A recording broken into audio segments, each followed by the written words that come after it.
తెలుగు శ్రోతలందరికీ నమస్కారం అండి. మన అలనాటి కథలు ఎవర్ గ్రీన్ స్టోరీస్ ఛానల్కి మీ అందరికీ స్వాగతం. మధుర స్వప్నం నవల వింటున్నామండి. రచన శ్రీమతి ఎద్దనపూడి సులోచనారాణి గారు. ఇక ఆలస్యం చేయకుండా మనం కథలోకి వెళ్ళిపోదామండి. వీడియో చూసిన వెంటనే లైక్ చేసి షేర్ చేసి తప్పకుండా సబ్స్క్రైబ్ చేసుకోండి. మన ఛానల్ని బెల్ ఐకాన్ యాక్టివేట్ చేసుకోండి. అయ్యయ్యో, మీరు తడిసిపోతున్నారు అంది. మరేం పర్వాలేదు, కాస్త ఇటు జరగండి, తల తడవదు. అతను కాస్త జరిగాడు.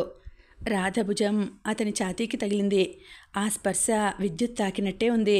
ఆ క్షణంలో ఎందుకో గాని అతనికి ఆ వాన, దూరంగా ఆ నీళ్లు, ఆ పడవలు, గోనె సంచులు, నెత్తిన కప్పుకొని నడిచి వెళ్లే పల్లెకారి పిల్లలు, ఆ యావత్ పరిసరాలు ఇదివరకు ఎన్నడూ ఎరుగనంత మహా అద్భుతంగా కనిపించసాగినాయి. ప్రియమైన మురళికి, నీ కృష్ణ వ్రాయినది, ఇక్కడ నేను క్షేమం, అక్కడ నువ్వు క్షేమం అని తలుస్తాను. నువ్వు పంపిన అప్లికేషన్ ఫారాలు అందినాయి. వాటితో నువ్వు జత చేసి పంపిన ఉత్తరం కూడా అందింది. నీకు నా హృదయపూర్వకమైన కృతజ్ఞతలు. నేను అప్లికేషన్ ఫార్మ్స్ నీకు తిప్పి పంపివేస్తున్నాను. ఎందుకంటే నాకు ఈ ఊర్లో చేస్తున్న ఈ ఉద్యోగం బాగానే ఉంది. ఇక్కడి నుంచి అమెరికా వెళ్ళాలని లేదు. ఇక్కడ నాకేదైనా అసంతృప్తి కానీ బాధ కానీ ఉంటే నేను తప్పక ఆ అప్లికేషన్ ఫారమ్స్ పూర్తి చేసి నీతో అమెరికా వచ్చి ఉండేవాడిని. మురళి, నేను ఇక్కడ చాలా సుఖంగా శాంతిగా ఉన్నాను. ఇక్కడ రాబడి పరంగా చూస్తే డబ్బు చాలా తక్కువే. అయినా నాకేమీ ఇబ్బంది అనిపించడం లేదు. నీకో విచిత్రం చెప్పనా? నా జీవితంలో నెలకి 200 రూపాయలు మిగులుతున్నాయి. ఈ ఊరి పోస్టాఫీస్లో సేవింగ్ బ్యాంక్స్ అకౌంట్లో నా పేరిట ఇప్పటికీ 800 జమ చేశాను. ఆ పాస్బుక్లో ఆ అంకె చూస్తుంటే నాకెంత ఆనందంగా అనిపిస్తుందో తెలుసా? ఓహ్, వర్ణించి చెప్పలేనేమో. నేను ఈ ప్రపంచంలోకెల్లా ధనవంతుడిని సుమా అన్నంత గర్వంగా అనిపిస్తోంది. నాకిక్కడ ఖర్చులే ఉన్నాయి. కూరలు, పప్పులు, బియ్యం పేషెంట్స్ ఎవరో ఒకరు పంపిస్తూనే ఉంటారు. పాలు, నెయ్యి అసలు కొనే పనే లేదు. పేషెంట్స్ నా చేతికి డబ్బుగా ఎక్కువగా ఇవ్వలేని మాట నిజమే. కానీ ఈ రూపేణా నేను వారికి వైద్యం చేసిన దానికంటే ఎక్కువగానే ముట్ట చెప్తుంటారు. నేను వద్దని కేకలేసినా వినరు. నేను ఇక్కడికి వచ్చిన కొత్తలో ఊర్లో అందరూ నన్ను పరాయివాడిగా, నమ్మకం పెట్టుకోకూడని వ్యక్తిగా అనుమానంగా చూసేవాళ్ళు. మొన్న వచ్చిన కలరా మూలంగా నేను వాళ్ళకి సాయం చేయాలని ఆరాటపడుతున్నానని అర్థమైంది. దాంతో ఇంకో విషయం జరిగింది. ఇదివరకు నీకు రాశానే వీరయ్య అని, అతని భార్యని నేను గుంటూరు తీసుకువెళ్ళి నేనే డాక్టర్కి చూపించి డిఎన్సి చేయించాను. ఆవిడ చెప్పినట్టే ఆ భార్యాభర్తలిద్దరికీ మందులు వాడాను. వీరయ్య భార్యకి నెల తప్పింది. ఆ కుటుంబం పొందిన ఆనందం వర్ణింపలేననుకో. వారంతా నన్ను దేవుడిగా చూస్తున్నారు. వీరయ్య భార్యకి ప్రసవించే రోజులు. నేను ఈ ఉద్యోగం వదిలి వెళ్తానంటే వారి గుండెలు ఆగిపోతాయి. ఇంకా 2 పేషెంట్లకి టీబీ తగ్గింది. వాళ్ళు ఆరోగ్యవంతులయ్యి నేను కనిపిస్తే చేతులెత్తి దండం పెడతారు.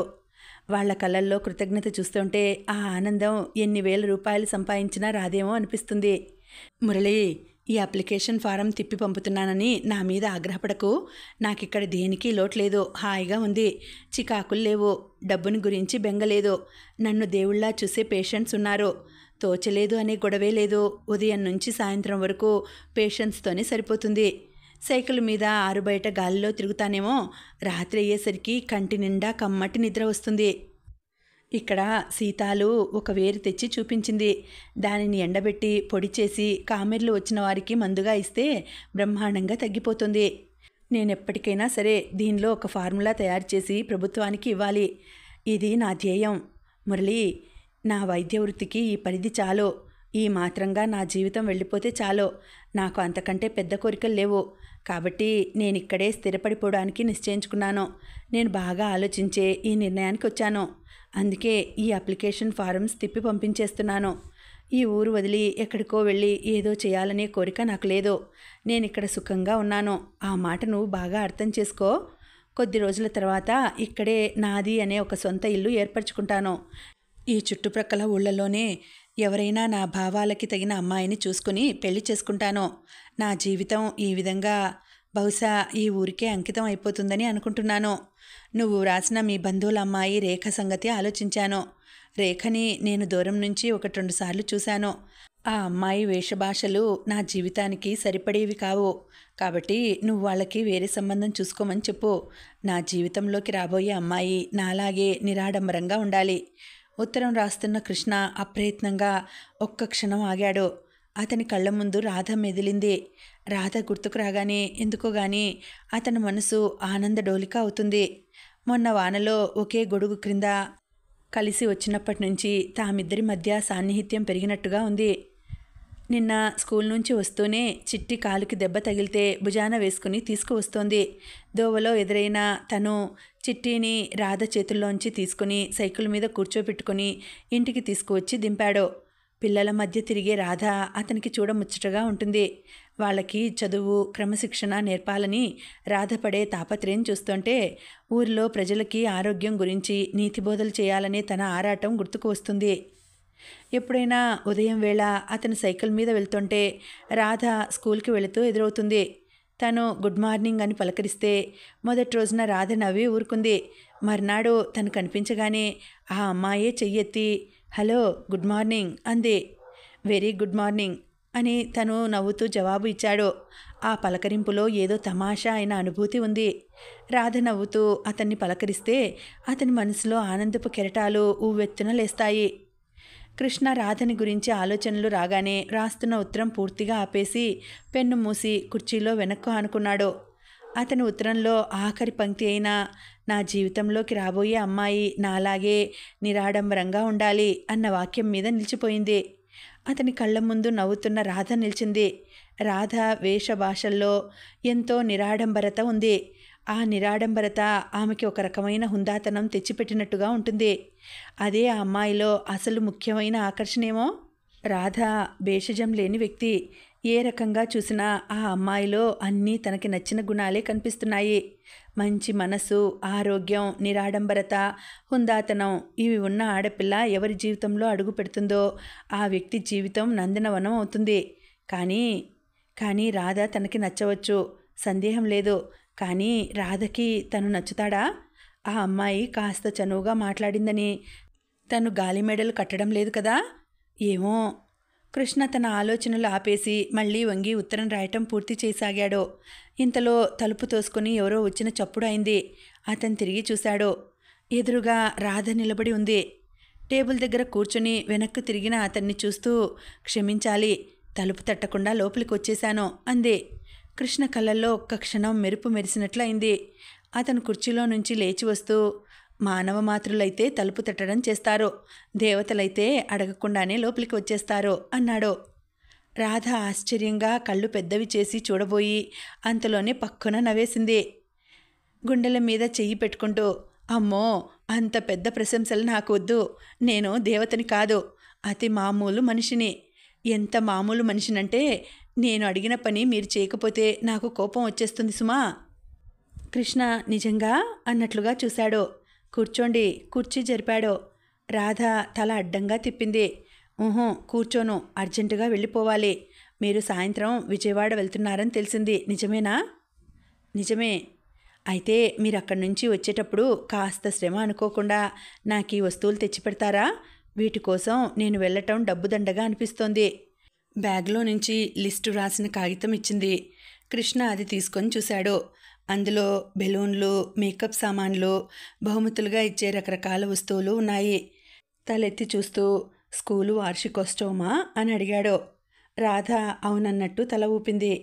రాధ బ్యాగ్లో నుంచి డబ్బు తీసి ఇచ్చింది. అతను తీసుకోలేదు. ఉండనీయండి, తెచ్చిన తర్వాత తీసుకుంటాను అన్నాడు. డబ్బు తీసుకోకపోతే మీరు ఈ వస్తువులు తీసుకురానవసరం లేదు. చీటీ అందుకోబోయింది. సరి తెస్తానులేండి అన్నాడు. రాధ అతని చేతికి డబ్బు ఇచ్చింది. కృష్ణ తీసుకున్నాడు. రాధ వెళ్ళబోతూ ఆగి, మా పిల్లలు భక్త ప్రహ్లాద బాగా వేస్తారు, మీరు తప్పకుండా చూడటానికి రావాలి అంది. తప్పకుండా వస్తాను అన్నాడు. మీకు శ్రమ ఇచ్చినందుకు మన్నించాలి అంది. మీరు ఆ మాట అంటే నేను అస్సలు తీసుకురాను, ఖచ్చితంగా అన్నాడతను. రాధ నవ్వి వెళ్ళిపోయింది. వెళుతున్న రాధను చూస్తూ క్షణంసేపు అతను అలాగే నిలబడిపోయాడు. మళ్ళీ మనసులో అదే భావం. ఆ అమ్మాయిని చూస్తుంటే అనిర్వచనీయమైన ఒక ఆనందం కలుగుతుంది. అది ఎందుకో ఏమిటో అతనికి అర్థం కాదు. స్కూలు వార్షికోత్సవం బాగానే జరిగింది. రాధ పిల్లలకి బాగానే ట్రైనింగ్ ఇచ్చినట్టుంది. పిల్లలందరూ భక్త ప్రహ్లాద బాగానే వేశారు. రాధ నేపథ్యంలో నుంచి కథలో సంఘటనలు కలుపుతూ పాట పాడినప్పుడు గాని రాధ అంత బాగా పాడగలదని కృష్ణకి తెలియలేదు. ప్రహ్లాదుడు పాత్ర చిట్టి ధరించింది. అధ్యక్షత వహించాల్సిన దయానిధి గారు వేరే ఊరు వెళ్లటంతో ఆఖరి నిమిషం వరకు చూసి కృష్ణని అధ్యక్షునిగా ఆహ్వానించారు. కృష్ణ రాధని పిల్లల్ని ప్రశంసిస్తుంటే ప్రేక్షకుల్లోంచి గిరి స్నేహితులు ఈలలు వేశారు. అది చూసి సీతాలు చచ్చిన పాముని వాళ్ళ మీదకి విసిరి హడలెత్తించింది. ప్రోగ్రాం అంతా అయ్యి స్కూల్కి తాళాలు వేసే వరకు కృష్ణ వెంట ఉన్నాడు. ఇంటికి తిరిగి వస్తుంటే కృష్ణ రాధని అభినందిస్తూ మీ ఓపికకి మెచ్చుకోవాల్సుమా అన్నాడు. ఎందుకలా?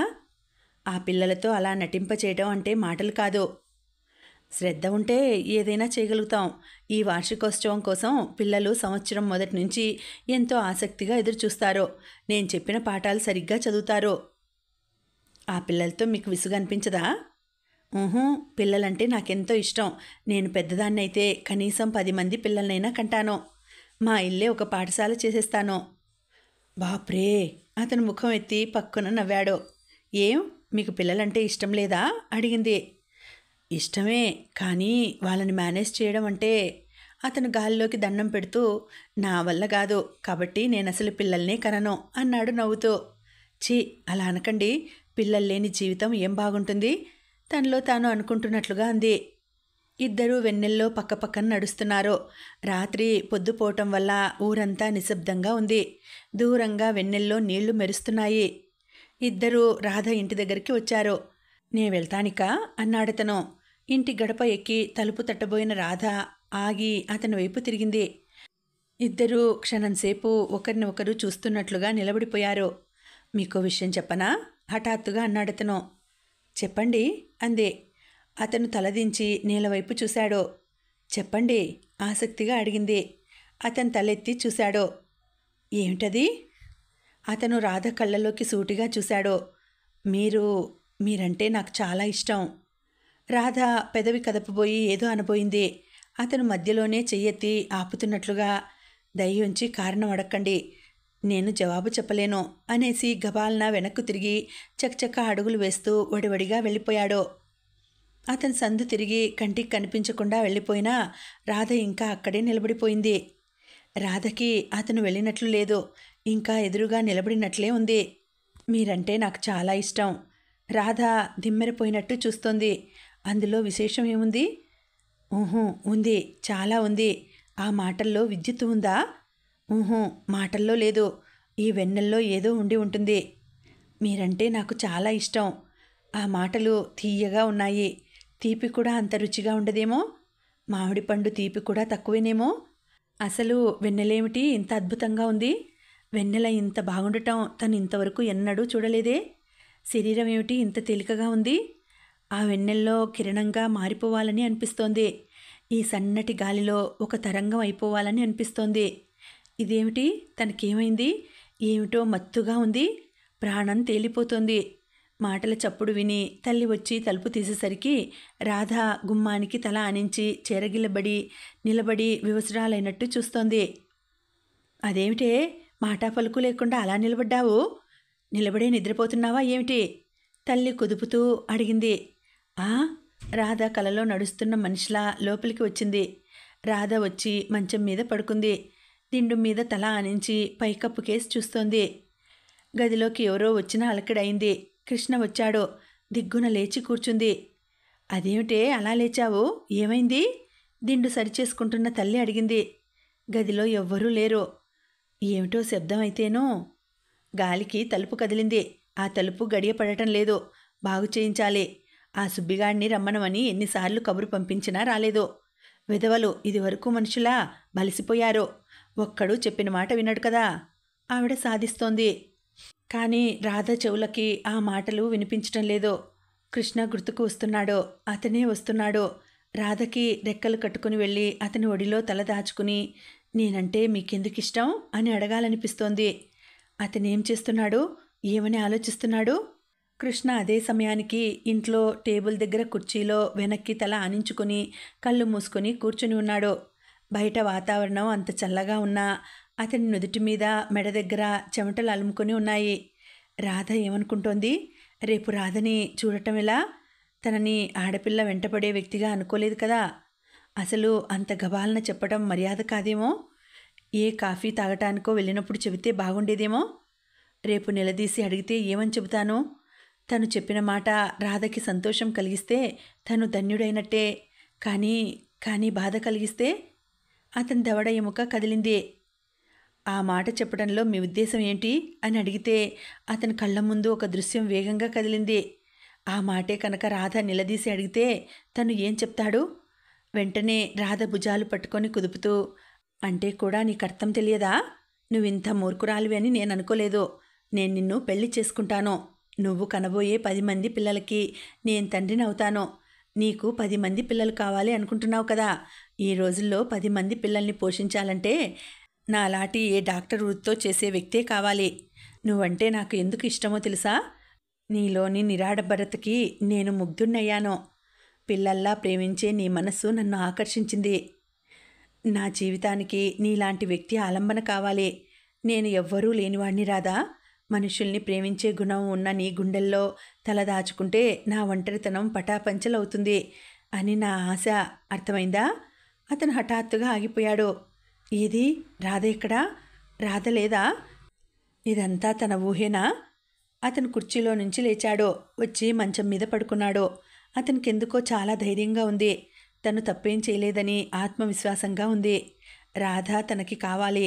రాధలోని ఆత్మీయత నిండిన మనసు తన ఒంటరి మనసుకు తోడు నీడ కావాలి.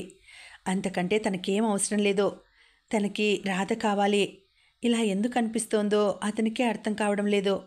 అతను మెడిసిన్ చదువుతుండగా సరిత, సుగుణ, జానకి, రోషనారి ఎంతోమంది స్నేహితులుగా మాట్లాడేవారు. కలిసి పనిచేసేవాళ్ళు. కానీ ఎవ్వరి పట్ల ఇలా అనిపించలేదు. అందుకే అతనికి రాధతో అలా చెప్పడంలో తను తొందరపడ్డానని అనిపించలేదు. రాధ తనకి కావాలి. ఈ విషయం అతనికి బాగా అర్థమవుతుంది. మర్నాడు రాధ అతనికి కనిపించలేదు.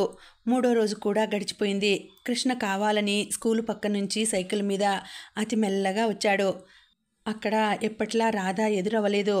స్కూల్కి వెళ్ళాడు. స్కూలు తాళం వేసి ఉంది. ఇప్పుడు సెలవులు కూడా కాదు. అతను తిరిగి వస్తుంటే చిట్టి ఆడుకుంటూ కనిపించింది. ఏ చిట్టి, ఇవాళ స్కూల్కి ఎందుకు వెళ్ళలేదు? ఇక్కడేం చేస్తున్నావు అని అడిగాడు. స్కూల్ లేదుగా అంది చిట్టి. లేదా, ఎందుకని అడిగాడు. టీచరమ్మ గారు ఊరు వెళ్ళారుగా అందుకు. ఊరా? ఏ ఊరు? ఏమో నాకు తెలియదు. చిట్టి ఆడుకోవడానికి పరిగెత్తింది. కృష్ణ క్షణంసేపు అలాగే నిలబడ్డాడు. రాధ ఊరు వెళ్ళిందా? ఏ ఊరు వెళ్ళింది? అతను వస్తుంటే సీతాలు ఎదురైంది. సీతాలు, అమ్మాయి గారికి మా పద్మ ఉత్తరం రాసింది. ఇవ్వాలి. ఇంటి దగ్గరుందా? అమ్మాయి గారా బాబు? ఆమె లేరుగా, మొన్న ఊరు వెళ్ళారు. ఏ ఊరు? బెజవాడ. ఎందుకట? ఇంకెందుకు, ఏదో పెళ్లి సంబంధం అయి ఉంటుంది. వాళ్ళమ్మగారికి ఇంకేం పని లేదు. ఆ పెళ్లి సంబంధాల గొడవే అంటూ వెళ్ళిపోయింది. కృష్ణ కనుబొమలు ముడిపడినాయి. రాధకి పెళ్లి చూపులా. తను సరాసరి శాంతమ్మ గారింటికి వెళ్ళాడు. లోపల పనిచేస్తున్న ఆవిడ కృష్ణని చూడగానే రా నాయనా రా అంటూ ఎదురొచ్చింది. రాధ ఎక్కడా అడిగాడు. రాధ లేదు బాబు, ఊరు వెళ్ళింది. అయ్యో లేదా నొచ్చుకున్నట్టు చూశాడు. ఏం బాబు, ఏమైనా పని ఉందా? అవునండి, రాధకి పెళ్లి సంబంధాలు చూడమని చెప్పారుగా. నా స్నేహితుడు ఒకతను ఉంటే రమ్మనమని రాశాను. అతను రేపు వస్తున్నాడు. అయ్యయ్యో, రాధ లేదే, ఇప్పుడెలా? ఆవిడ కంగారు పడింది. రాధ ఎక్కడికి వెళ్ళింది? బెజవాడ వెళ్ళింది నాయనా. ఎందుకు? నా బొందకి ఏం తోచటం లేదట, విసుగ్గా ఉందిట. అక్కడ నా చెల్లెలి కొడుకు ఆనంద్ ఉన్నాడు. వాడిని చూసొస్తానని వెళ్ళింది. నిన్ననే వస్తానని అంది, రాలేదు. ఇప్పుడెలా? అడ్రస్ చెప్పండి, నేను వెళ్ళి రాధని తీసుకొని వస్తాను అన్నాడు. ఆ మాట వినగానే ఆవిడ ముఖం చాటంతయింది. మా నాయనే, మా తండ్రే, చచ్చి నీ కడుపున పుడతాను, ఆ పని చెయ్యి అంటూ అడ్రస్ చెప్పింది. కృష్ణ బయలుదేరుతుంటే, ఇదిగో దానికి సంబంధం అని చెప్పకు నాయనా. ఆ మాటలంటే చచ్చినా రాదు. నాకు ఒంట్లో బాగాలేదని చెప్పు అంది. అలాగేలేండి అన్నాడు. అతను ఆ మధ్యాహ్నమే బయలుదేరి విజయవాడ వచ్చాడు. రాధ పినతల్లి అడ్రస్ కనుక్కోవడం ఏమంత కష్టం కాదు. తలుపు తట్టగానే రాధే వచ్చి తలుపు తీసింది. గుమ్మంలో నిలబడిన కృష్ణను చూడగానే నిర్ఘాంతపోయినట్టు నిలబడింది. 2 నిమిషాల సేపు ఇద్దరూ మాట్లాడలేదు. రాధని కృష్ణ చూస్తున్నాడు, కృష్ణని రాధ చూస్తోంది. ఇద్దరి కళ్ళల్లో ఆనందం నృత్యం చేస్తోంది. మీరు అస్పష్టంగా అన్నాడు కృష్ణ. మీరు రాధ ఏదో చెప్పబోయింది గాని మాట పెగిలి రాలేదు. ఇంతలో వంగపండు చీర కట్టుకున్న ఒక పెద్దావిడ రాధా ఎవరే వచ్చింది అంటూ అటు వచ్చింది. రాధ ఉలిక్కి పడింది. తెప్పరిల్లినట్టుగా పిన్తల్లి వైపు చూసింది. పిన్ని, ఈయన మా ఊరి డాక్టర్ గారు తొట్టుపాటుగా అనేసింది. మీ ఊరి డాక్టర్ గారా? ఏది రాత్రి నువ్వు చెప్పావే ఊరికి చాలా మంచి డాక్టర్ వచ్చారని, కలరా వస్తే నిద్రాహారాలు లేక చాలామందిని వైద్యం చేసి ఎంతోమందిని బ్రతికించాడని. రాధ చెంపల్లో ఎరుపు పాకి వచ్చింది. చప్పున తల ఊపింది. లోపలికి రానాయనా, అక్కడే నిలబడ్డావే? అదేమిటి రాధా, నిన్నంతా ఆయన గురించి అంత చెప్పిందానివి ఆయన వస్తే అలా గుమ్మంలో నిలబెట్టే మాట్లాడుతున్నావు? లోపలికి వచ్చి కూర్చోమను, కాఫీ ఇవ్వు అంటూ పురమాయించి లోపలికి వెళ్ళింది. లోపలికి రండి, పిన్ని ఆజ్ఞని అక్షరాలా పాటిస్తున్న బుద్ధిమంతురాల్లా అంది. కృష్ణ లోపలికి వచ్చాడు. కూర్చోండి అంది. కూర్చున్నాడతను. మళ్ళీ ఇద్దరి మధ్య మౌనం ఏర్పడింది. ఇద్దరి కళ్ళు ఒకరిని ఒకరు చూడాలని తహతహలాడిన వైనం చెప్పేస్తున్నాయి. ఇద్దరికీ ఎవరికి వారికే ఎదుటివారు ఏదైనా చెబితే బాగుండు అనిపిస్తోంది. ఇద్దరికీ సూటిగా సహజంగా మాటలు రావటం లేదు. కొంతసేపటికి కృష్ణ తనే అన్నాడు, వచ్చిన పని అయిందా? పనా? ఏం పని? రాధ అడిగింది. అదే పెళ్లిచూపుల పని. పెళ్లిచూపులా? రాధ ఇంకా ఆశ్చర్యపోయింది. ఎవరు చెప్పారు అంది. ఎవరో చెప్పాలా, నాకే తెలిసింది అన్నాడతను. ఓహో, రాధ గిరుక్కున తిరిగి లోపలికి వెళ్ళిపోయింది. అతని మనసు చివుక్కుమంది. అతను అంత కానిమాట ఏమన్నాడని ఆ అమ్మాయి అలా వెళ్ళిపోయింది? లోపలికి వెళ్ళిన రాధ వెంటనే రాలేదు. మళ్ళీ అతనికి లేచి వెళ్ళిపోదామని అనిపించింది. రాధ తిరిగి వచ్చింది. చేతిలో కాఫీ గ్లాస్ ఉంది. పిన్నిగారు కూడా వచ్చింది. కాఫీ తాగునాయనా, మా రాధ చేతి కాఫీ అమృతంలా ఉంటుంది. ఏ అబ్బాయి చేసుకుంటాడో గాని మహా అదృష్టవంతుడు. అమ్మాయి రాధ, పక్కింటి పిన్నిగారి కోడలికి నొప్పులు వస్తున్నాయట, నేను వెళ్ళి చూసి వస్తాను. వంట పూర్తి అయింది, డాక్టర్ గారిని భోజనం చేసి వెళ్ళమను అని వెళ్ళిపోయింది. కృష్ణ కాఫీ తాగుతున్నాడు. అతను రాధనే చూస్తున్నాడు. ఏమిటి ఆలోచిస్తున్నారు అంది రాధ. మీ పిన్నిగారు అన్నమాట ఎంత కరెక్టా అని. ఏమిటది? మీరు చేసిన కాఫీ నిజంగా అమృతంలా ఉంది. రాబోయే అతను ఎవరో అదృష్టవంతుడు. చెంపలు ఎర్రబడగా రాధ కినుకుగా చూసింది. మీకు రాబోయే అమ్మాయి కూడా అదృష్టవంతురాలే అంది. నాకింత మంచి కాఫీ చేయటం రాదే మరి అన్నాడతను. కాఫీ ఎవరికి కావాలట? మీలాంటి మంచి డాక్టరు భర్తగా దొరకటమే అదృష్టం. పోనీ ఒక పని చేద్దామా? ఏమిటది? నేను పిన్నిగారు చెప్పిన మహా అదృష్టవంతుడిని అయిపోతాను, మీరు అదృష్టవంతురాలైపోండి. ఏమిటి ఏమిటి మీరనేది? సరిగ్గా చెప్పరాదు? రాధ తడబడుతూ అంది. అదే, ఇక్కడేమిటో నాకు గాలి సరిపోనట్టుగా ఉంది. ఊపిరి ఆడటం లేదు, మాటలు సరిగ్గా రావటం లేదు. చెప్పాలనుకున్నది చెప్పలేకపోతున్నాను. మీరు పెళ్లి చూపులకని ఇక్కడికి వచ్చారేమో అనేసరికి నాకేమిటో అనిపించింది. అతను ఆగిపోయాడు. రాధ పక్కున నవ్వింది. అతను తలెత్తి చూసేసరికి రాధ కొంగుచాటు చేసుకొని నవ్వుతోంది. అరే, ఎందుకలా నవ్వుతారు? ఇంత పెద్ద డాక్టర్ గారు కూడా ఒక మామూలు అబ్బాయిలా ఆడపిల్లతో మాట్లాడడానికి తడబడుతుంటే అదే నాకు అర్థం కావడం లేదు. మీరెదురుగా ఉంటే నేను ఒక మామూలు మనిషిని అయిపోతానేమిటి? డాక్టర్ని అని గుర్తే ఉండదు. మీలో ఏదైనా మహత్యం ఉందేమో. ఇదిగో, ఇక లాభం లేదు, నేను సూటిగా అడిగేస్తున్నాను రాధగారు. ఇంతలో హఠాత్తుగా లోపల గదిలో నుంచి ఏదో భళ్ళన శబ్దం అయింది. మధు, మధు అరుపులు వినిపించాయి. ఆ అరుపులు వినగానే రాధ చటుక్కున లోపలికి పరిగెత్తింది. లోపల నుంచి కేకలు వినిపిస్తున్నాయి. అది మామూలు కంఠం కాదు, తాగినవాడి గొంతు. రాధ మాటలు వినిపిస్తున్నాయి. కృష్ణ కంగారుగా లేచి లోపలికి వచ్చేశాడు.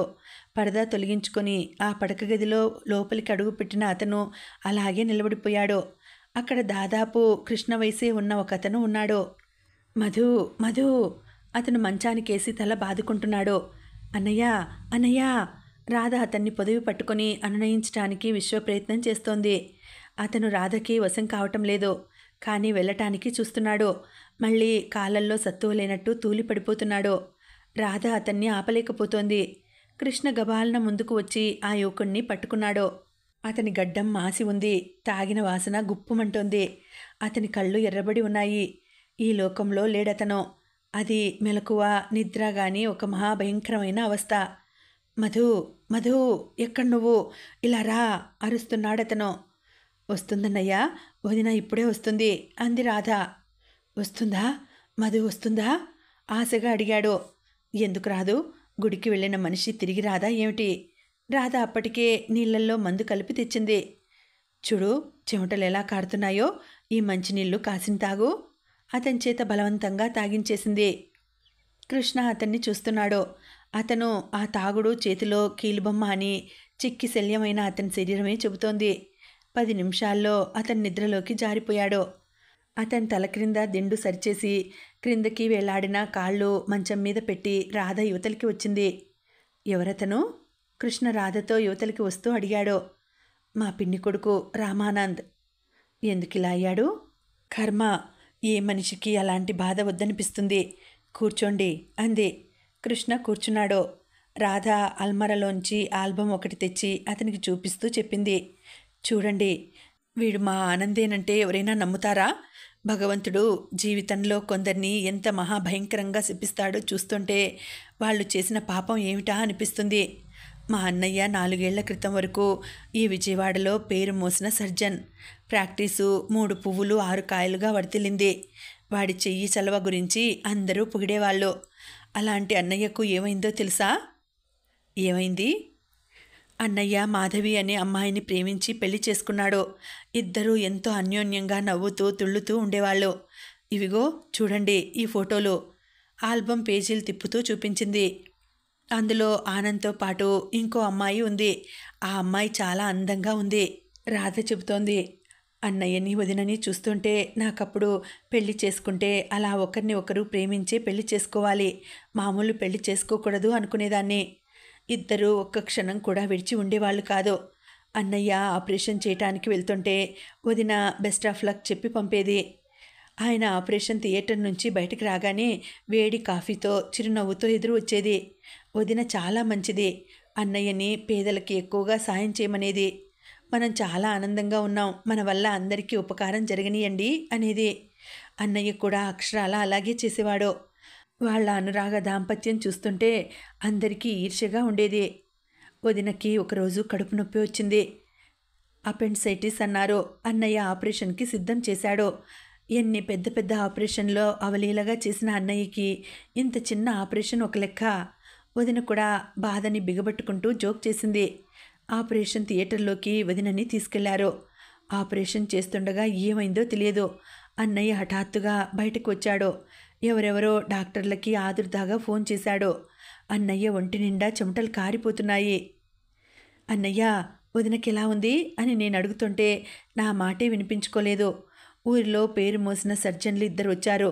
అయినా లాభం లేకపోయింది. వదినకి ఏమైందో తెలియదు. ఇంకో సర్జన్ రంగారావు గారు ఆపరేషన్ థియేటర్ నుంచి బయటకు వచ్చారు. పిన్ని కంగారుగా ఆయనని కోడలికి ఎలా ఉంది అని అడిగితే ఆయన పిన్ని భుజం తట్టి మాధవి చాలా దురదృష్టవంతురాలు అన్నారు. నర్స్ ద్వారా మాకు తెలిసింది ఆపరేషన్ సక్సెస్ కాలేదు, వదిన పోయింది అని. ఈ మాట వినగానే మా కాళ్ల క్రింద భూమి తొలగిపోయినట్టయింది. ఇదేం ఘోరం! డాక్టర్ ఎవరో కాదు, ఆపరేషన్స్ చేయటంలో దిట్ట అయిన మా అన్నయ్య. ఇలా ఎలా జరిగింది? మా మతులు పోయినాయి. డాక్టర్లు తెలిసిన వాళ్లతో హాస్పిటల్ కిటకిటలాడిపోయింది. వదిన శవం ఇంటికి తీసుకువచ్చాం.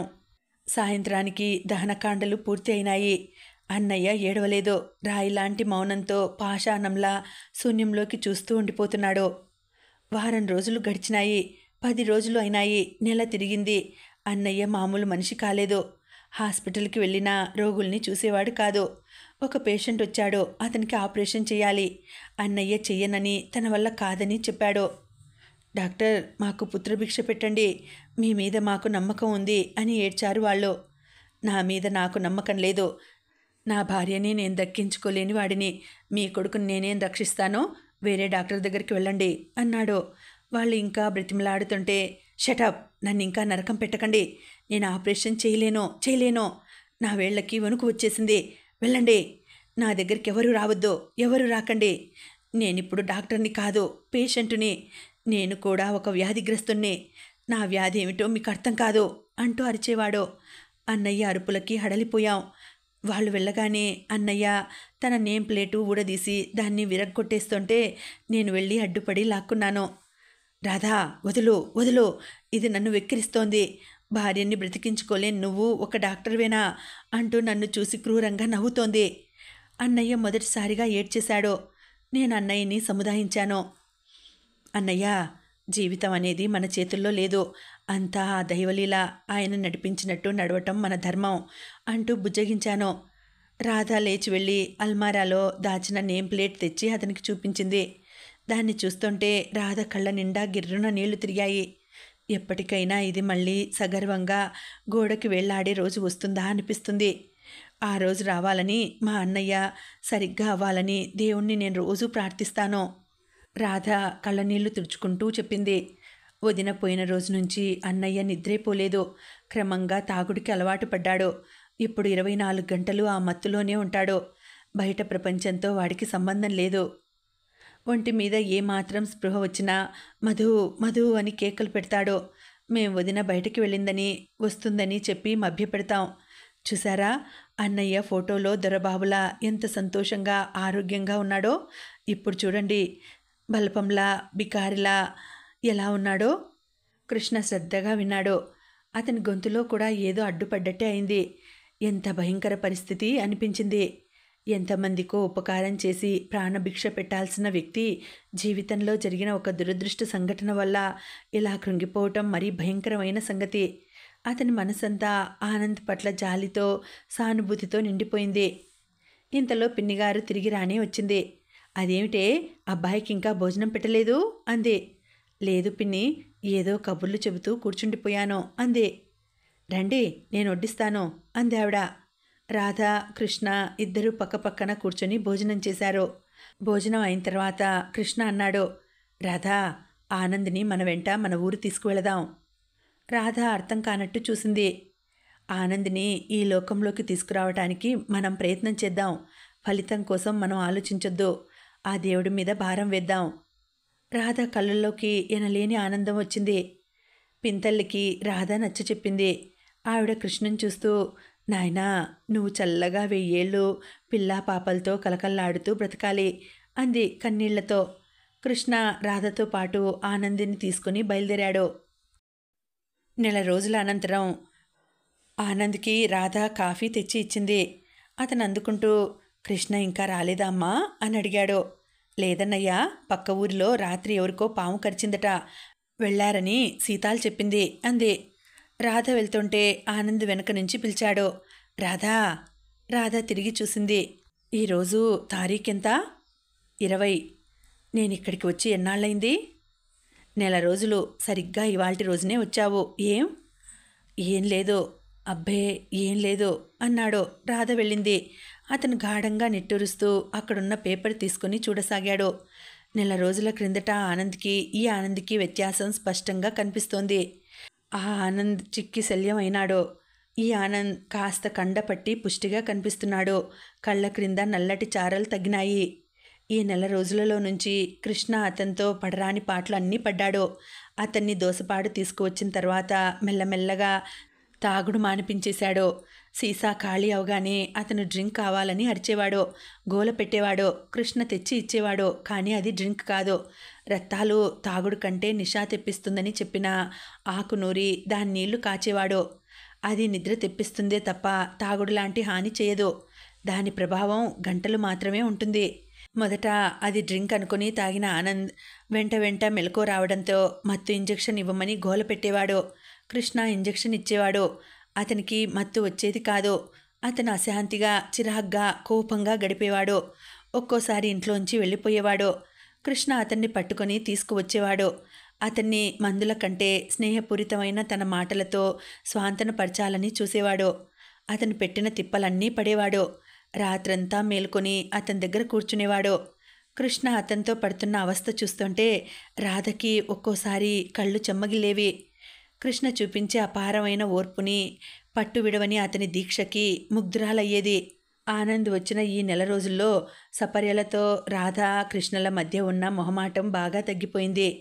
ఆ రోజు కృష్ణ వచ్చేసరికి శాంతమ్మ అంటోంది, నీ పుట్టినరోజు వస్తోంది కదా, చీర కొనుక్కోవడానికి డబ్బులు దాచుకోకుండా నాకీ మందులు మాకులు ఎందుకమ్మా? వాటికి తగ్గుతుందా పెడుతుందా? నువ్వు అలా అనకమ్మా. అన్నయ్యలో వస్తున్న మార్పు చూస్తుంటే తప్పక తగ్గుతుందని నాకు అనిపిస్తోంది. పుట్టినరోజుకేం భాగ్యం, ప్రతి ఏడాది వస్తూనే ఉంటుంది అంది. మర్నాడు సాయంత్రం రాధ స్కూల్ నుంచి వస్తుంటే వీరయ్య తమ్ముడి కొడుకు ఎదురు పరుగుతుకుంటూ వచ్చి, ఇదిగో డాక్టర్ గారు ఇమ్మన్నారు అంటూ ఒక ప్యాకెట్ అందించాడు. రాధ అది తీసి చూసి తెల్లబోయింది. అది గులాబీ రంగు ప్రింట్లో అందంగా ఉన్న అమెరికన్ జార్జెట్ చీర. దానికి ఒక కాగితం పించేసి ఉంది. అందులో ఇలా ఉంది: రాధా, ఇది స్వయంగా ఇవ్వాలని అనిపించింది, కానీ నువ్వు స్వీకరిస్తావో లేదోనని భయం వేస్తోంది. నీ పుట్టినరోజు నాడు ఇది కట్టుకుంటే నాకు చాలా సంతోషం కలుగుతుంది. నన్ను సంతోషపెట్టాల్సిన అవసరం నీకేమిటి అనుకుంటే మాత్రం నేనేం చెప్పలేను. రాధా, నేను ఒక ముద్దబ్బాయిని. నాకు సరిగ్గా మాటలు రావు. నా మనసుకి నచ్చింది చేశాను. నేను చేసిన పని నీకు నచ్చితే నాకు ఎంతో ఆనందంగా ఉంటుంది. చూడు, దూరం నుంచి నేను నిన్ను గమనిస్తుంటాను. నీ ముఖంలో చిరాకు, విసుగు కనిపించిందనుకో, నేను ఈ చుట్టుపక్కల ఉండను. అసలు ఈ ఊరి నుంచే పారిపోతాను. రాధా, ఇంకో పరమసత్యం చెప్పనా? నేనింతవరకు ఎప్పుడూ ఎవరికీ ఇలాంటి కానుక ఇవ్వలేదు. నా సెలక్షన్ మీద నాకు గొప్ప నమ్మకం ఉంది. ఈ చీర నీకు కూడా నచ్చితే నా నమ్మకం యథార్థం అవుతుంది. నన్ను సంతోషపెడతావో బాధ పెడతావో నీ ఇష్టం మరి. కృష్ణ. రాధ ఉత్తరం చదువుతుండగానే ముఖంలో చిరునవ్వులు చిందులాడినాయి. ఉత్తరం చదివి తలెత్తి చూసింది. దూరంగా కృష్ణ సైకిల్ మీద ఒక కాలు క్రింద ఆనించి నిలబడి ఉన్నాడు. రాధ నవ్వుముఖంతో చూసేసరికి అతనికి ప్రాణాలు లేచి వచ్చాయి. రాధ వచ్చింది. అతని కళ్ళల్లో కృతజ్ఞత కనిపించింది. నవ్వుతూ చెయ్యి ఊపి వెళ్ళిపోయాడు. రాధ ముందుకు వస్తూ అనుకుంది, కృష్ణ, నువ్వు మొద్దబ్బాయివి కాదు, ఒట్టి పిచ్చి అబ్బాయివి. నాకు కానుకలు ఇవ్వటం ఇదే ప్రథమం అంటున్నావు. ఇలా తీసుకోవటం నాకు కూడా ప్రథమమే. ఆ ఉదయం కృష్ణ సైకిల్ తీసుకొని ఊర్లో పేషెంట్స్ని చూడటానికి బయలుదేరుతుంటే సీతాలు ఎదురొచ్చింది. సీతాల చేతిలో పూలబుట్ట ఉంది. తలంటి పోసుకుంది. మనిషి ఉత్సాహంగా లేడిపిల్ల గంతులు వేస్తున్నట్టుగా ఉంది. బాబూ, పెద్ద శుభవార్త అంది. ఏమిటి సీతాలు అన్నాడు కృష్ణ. మా బావ కబురు చేశాడు బాబూ. ఏమని? ఈ పౌర్ణమి నాడు వచ్చి నన్ను తనతో తీసుకువెళ్తాడట. నిజంగానా? మరి డబ్బేదో ఇవ్వాలన్నావుగా? సీతాల ముఖంలో ఆనందం పొంగి వచ్చింది. ఆ డబ్బుని ఎవరో నా పేరు మీద మనీ ఆర్డర్ చేశారంట. నేనే పంపాననుకున్నాడంట. ఎవరో ఆ దేవుడు. ఎవరు పంపి ఉంటారు? నీ బావకి నిన్ను వదిలి ఉండలేనని అనిపించి ఉంటుందిలే. ఇక లాభం లేదని ఇలా ఉత్తరం రాసుంటాడు అంతే. ఎక్కడికి బయలుదేరావు? చేతిలో బుట్ట చూస్తూ అన్నాడు. గుడికి బాబు. నన్ను చల్లగా చూసి నా కాపురం నిలబెడుతున్న ఆ దేవునికి దండం పెట్టుకుందామని. పిచ్చి సీతాలు, నువ్వు అసలు దేవుడితో పోట్లాడాలి. ఎందుకు బాబూ? నువ్వు ఇంత మంచిదానివి కదా, నిన్నెందుకు బాధ పెట్టాలి? అది నా దురదృష్టం నుదురు కొట్టుకుంటూ చూపించింది. సరే వస్తాను. అతను బయలుదేరాడు. ఒక్క నిమిషం ఆగండి బాబూ. ఏమిటి? అతను ఆగాడు. సీతాలు బుట్టలో పూలు తీసి పట్టుకొని గబాలన వంగి అతని పాదాల మీద ఉంచి కళ్ళకి అద్దుకుంది. అరేరే, ఇదేమిటి? నీకేమన్నా మతిపోయిందా? అతను కంగారుగా లేవదీశాడు. సీతాలు ఏడ్చేసింది. ఏడుస్తూనే, అవును బాబు, నిజంగానే మతిపోయింది. మాకు మనీ ఆర్డర్ రసీదు వచ్చిందనగానే నేను మీరే అనుకున్నాను. నా గురించి మీరు తప్ప ఈ ఊళ్ళో ఇంకెవరు చేస్తారు ఈ పని? నాకు ఇవాళ మా అయ్య ఎంత గుర్తుకొచ్చాడో తెలుసా? అయ్యే గనక ఉంటే ఎంత సంతోషపడేవాడో. నా దేవుడు మీరే బాబూ. పిచ్చి సీత, ఇన్ని మాటలు ఎందుకు మాట్లాడావు నువ్వు? నీ భర్తతో సుఖంగా ఉండాలని నా ఆశ. మా సీతాలు అత్తవారింటికి వెళ్ళి ఒక బుజ్జి పాపాయిని ఎత్తుకుని అప్పుడు నేను వచ్చాననుకో, అడుగో మామయ్య వచ్చాడు అని నన్ను చూపిస్తే ఎంత బాగుంటుందో తెలుసా? సీతాలు సిగ్గుపడింది. కన్నీళ్లు తుడుచుకుంది. చూడు, నువ్వెప్పుడూ సంతోషంగా ఉండాలి తెలుసా? మా బావ దగ్గరికి వెళతా. నాకింకేం దిగులు బాబు. ఇంతలో మనిషి పరిగెత్తుకు వచ్చాడు. డాక్టర్ బాబు, వీరయ్య భార్యకి నొప్పులు వస్తున్నాయంట, మిమ్మల్ని రమ్మన్నారు. కృష్ణ గబాలన సైకిల్ ఎక్కి వీరయ్య ఇంటి వైపు వెళ్ళాడు. ఇంకా ఉందండి, కథ కొనసాగుతుంది. మళ్ళీ వచ్చే వీడియోలో తర్వాతి భాగం వినేద్దామండి. అంతవరకు సెలవు. నమస్తే.